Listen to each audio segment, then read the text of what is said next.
16 জুলাই আবু সাইদের মৃত্যুকে যেমন আমাদের গোটা দেশের মানুষকে তাড়িত করেছিল, আবার আন্দোলনের ডেটটা মনে তারেক ভাইদের ভূমিকা দেখেছেন এপিসির উপরে উঠে মানে সাহসের বহিঃপ্রকাশ। এগুলো কিন্তু তরুণদেরকে আন্দোলনে ডেসপারেট হতে, মানে প্রত্যেকটা জিনিসের তো ইতিবাচক এবং নেতিবাচক একটা দিক আছে, পজিটিভ অর্থে ডেসপারেট হতেও সহযোগিতা করেছে।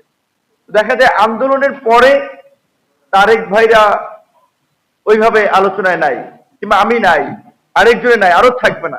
এখন শুধুমাত্র আমরা মিডিয়ার বদৌলতে চিনি 15 থেকে 20 দিনের মিডিয়া কাভারেজের নেতাদেরকে, যে তারাই বোধহয় আন্দোলনটা করে ফেলেছে, তারাই অভ্যুত্থান ঘটিয়েছে। না, এটার পেছনে অনেক মানুষের ত্যাগ এবং একটা সংগ্রাম ধারাবাহিকভাবে ছিল। তো এখন আগামীর বাংলাদেশ বিনির্মাণ করার জন্য সেই মানুষগুলোকে আবার চেষ্টা চালিয়ে যেতে হবে। আজকের যে আলোচনা, গণ অভ্যুত্থান পরবর্তী বাংলাদেশের গণতান্ত্রিক উত্তরণের আমাদের করণীয়। আমরা অভ্যুত্থান ঘটিয়েছি, অভ্যুত্থানের পরে ডক্টর ইউনূস সরকারের নেতৃত্বে যে উপদেষ্টা পরিষদ গঠিত হয়েছে, আমরা খুব আশাবাদী ছিলাম, আমরা খুব মোহে পড়েছিলাম যে আমাদের দেশের একজন প্রধান উপদেষ্টা, বিশ্বের অত্যন্ত সম্মানিত সমাদৃত ব্যক্তি, তার নেতৃত্বে একটা সরকার হলে অর্থনৈতিক সামাজিক উন্নয়ন অগ্রগতি আমরা অনেক দিকে এগিয়ে যাব। কিন্তু 11 মাসে আমরা দেখেছি আসলে আমাদের সেই স্বপ্ন কার্যত একটা দুঃস্বপ্নে পরিণত হতে যাচ্ছে।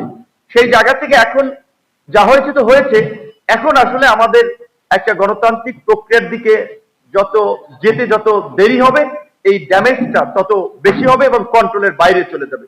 সেই জায়গা থেকে গণতান্ত্রিক উত্তরণের জন্য বাংলাদেশের আমরা যে সংস্কারের আলাপ করছি, সেই সংস্কারের একটা অংশ একটা অবাধ সুষ্ঠু নিরপেক্ষ নির্বাচনের প্রক্রিয়াকে এনশিওর করা, যেটা গত 16 বছর ছিল না। আর এই নির্বাচনের প্রক্রিয়াটা না থাকার ফলে, জনগণের ভোটাধিকার না থাকার ফলেই কিন্তু এই ফ্যাসিবাদ তৈরি হয়েছিল। তাই আমরা নির্বাচনের দিকে যত আগে যেতে পারবো এবং পরিবেশটা তৈরি করতে পারবো, সেটাই হচ্ছে আমাদের সংস্কার তথা গণতান্ত্রিক উত্তরণের ক্ষেত্রে একটা বড় ধরনের ইতিবাচক ভূমিকা রাখবে। পাশাপাশি আমাদের রাজপথের আরেকজন সহযোদ্ধা সংগ্রামী তরুণ রাশেদ প্রধান, হয়তো সে আন্দোলনের সমন্বয়ক না, ওই রকম ভাবে অনেকে পত্রিকায় লিখবে না, টেলিভিশনে লিখবে না, তার মতো একজন আমাদের মতো সেম এইজের তরুণ বরাবরই কিন্তু রাজপথের লড়াইয়ে অগ্রগামী ছিল। সংখ্যায় তার দলের লোক কম ছিল, আমরা কম ছিলাম, কিন্তু কলিজায় অনেক বড় কলিজা নিয়ে আমরা ওই আওয়ামী লীগের শেখ হাসিনার সামনে দাঁড়িয়ে প্রকাশ্যে বলেছে হতে হাসিনা হতে হারাম।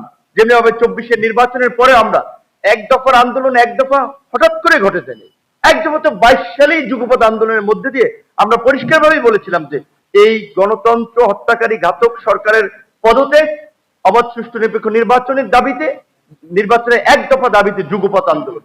সুতরাং সেই এক দফা আন্দোলন থেকে শুরু করে সমস্ত আন্দোলনের রাশেদ প্রধানদেরও ভূমিকা ছিল। তারা নিবন্ধন ফিরে পেয়েছে, আমরা অভিনন্দন জানাই।